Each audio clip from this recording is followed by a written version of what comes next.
So I am a CODA. CODA. That is a child of a deaf adult. So what that means is that both my parents are deaf. Yeah. So after shows, people come up to me and they'll ask me, are your parents really deaf? So I'm going to tell you guys what I tell them every time. There are three possibilities. One, they're really deaf. Two, I learned sign language so that I could tell jokes about an imaginary deaf parent. Or three, I'm just making all this stuff up.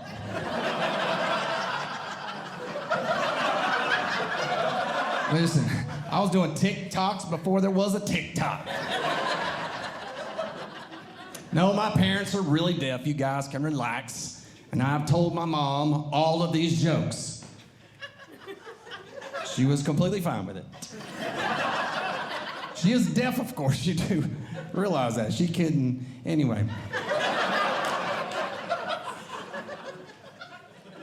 It's weird. People come up to me all the time and they have weird questions that they want to ask me about my parents.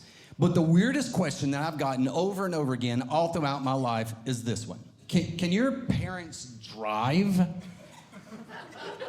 So I always ask them a question. I said, well, like, can you drive? And they're like, oh, yeah. Well, they let stupid people drive. Just saying. I'm just saying.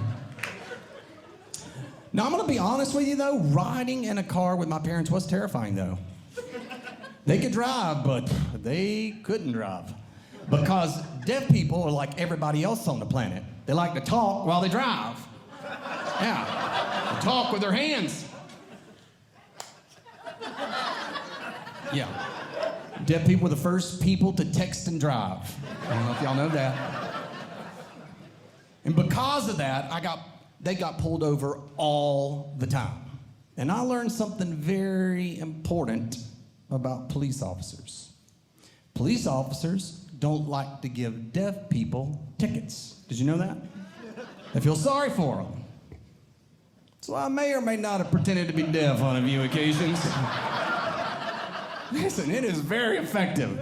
There's just two key ingredients, two very important things. Number one, you gotta let him know you're deaf. That means ear no working. That's what that means. Number two, and I'm gonna be honest with you, this is probably the most important.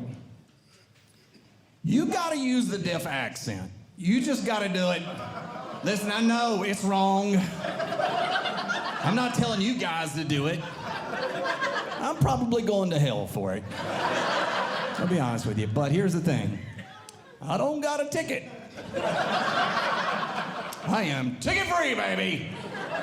Ticket free.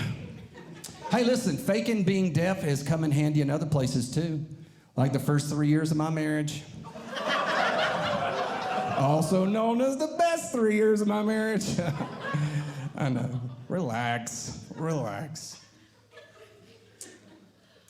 So, one of the tough things growing up was sitting on a toilet and running out of toilet paper. It's a real problem if your parents are deaf. That joke's like a slow roll. Stop it. My mom and dad, they would have friends over to the house. You know, you'd have like 5, 10, 15, 20 friends. And here's the thing I learned. When you get a bunch of deaf people in the room, it is quiet. I mean, you could hear a pin drop. I mean, if you weren't deaf, of course. Listen, all you would hear is just hand slaps and a random fart. You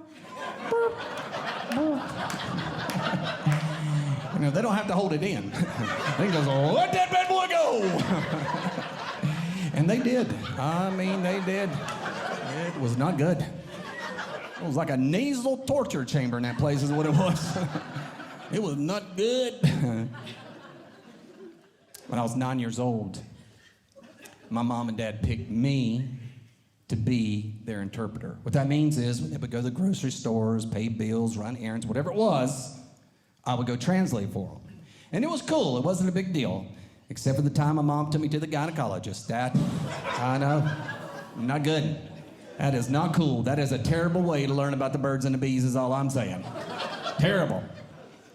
But it had its advantages. Think about it. When you're interpreting for your parents, you can say whatever it is you want to say. Right? Now think about it. Here's where it came in super handy for me. I got in trouble one time at school, and I got sent to the principal's office. My dad's there. The principal's like, you need to tell your dad you got in a fight at lunch today.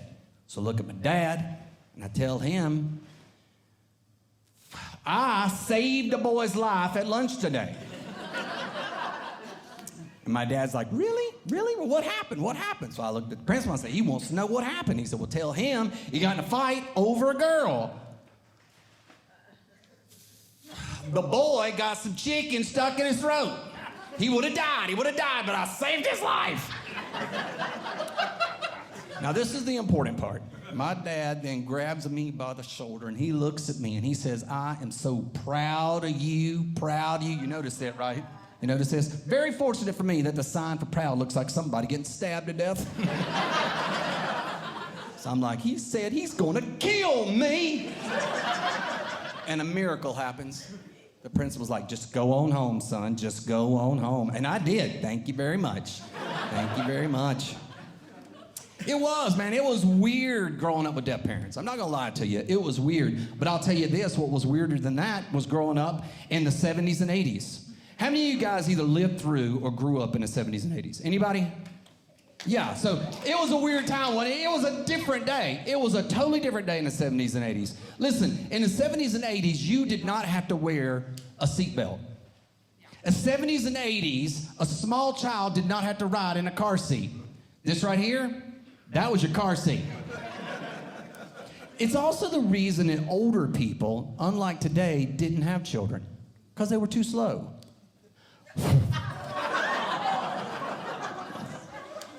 Dude, you fast forward today, you got to be 18 years old before you get out of a car seat or weigh 180 pounds. Just telling you, it was a different day. Back in the 70s and 80s, some of the cars didn't have seat belts, but you want to know what every single car had? A cigarette lighter. Everybody was smoking in the 70s and 80s, and I mean everybody. On my high school campus, we had a smoking section. You could get in a plane, and they had a smoking section in the plane, like you could contain that smoke in a tiny little tube. Dude, you fast forward today, you can't smoke no cigarettes. Oh, no, you're a bad person. Now, you could smoke marijuana. That is completely fine. It was a different day in the 70s and 80s. 70s and 80s. Listen, 70s and 80s, you could take a piece of wood, and you could hit a kid with it over and over again. They called it a paddling.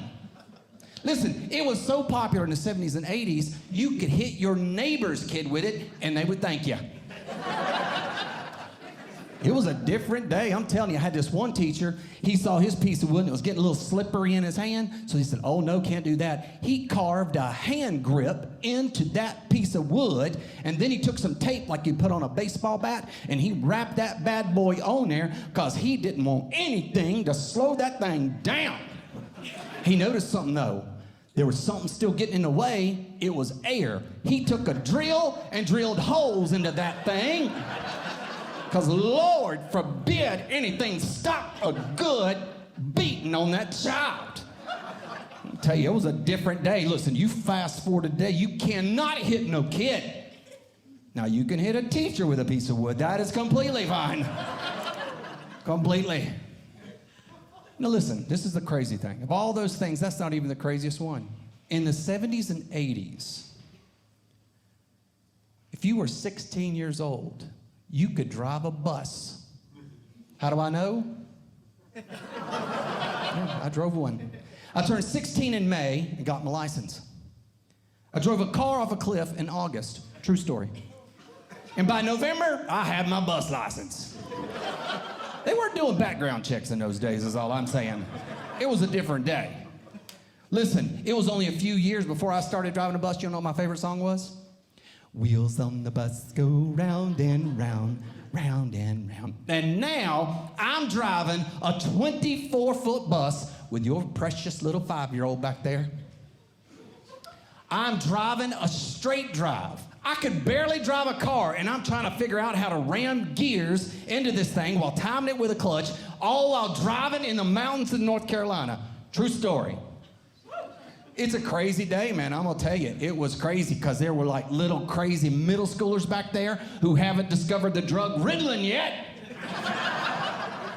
It was a different day back then. You fast forward to today, no sir, you cannot drive no bus until you are 25 years old.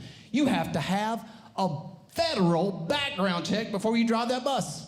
Listen, today, you could drive an 18-wheeler before you can a bus. You can fly a plane before you can a bus. You can fly a drone in a war and blow up a bus that you can't even drive.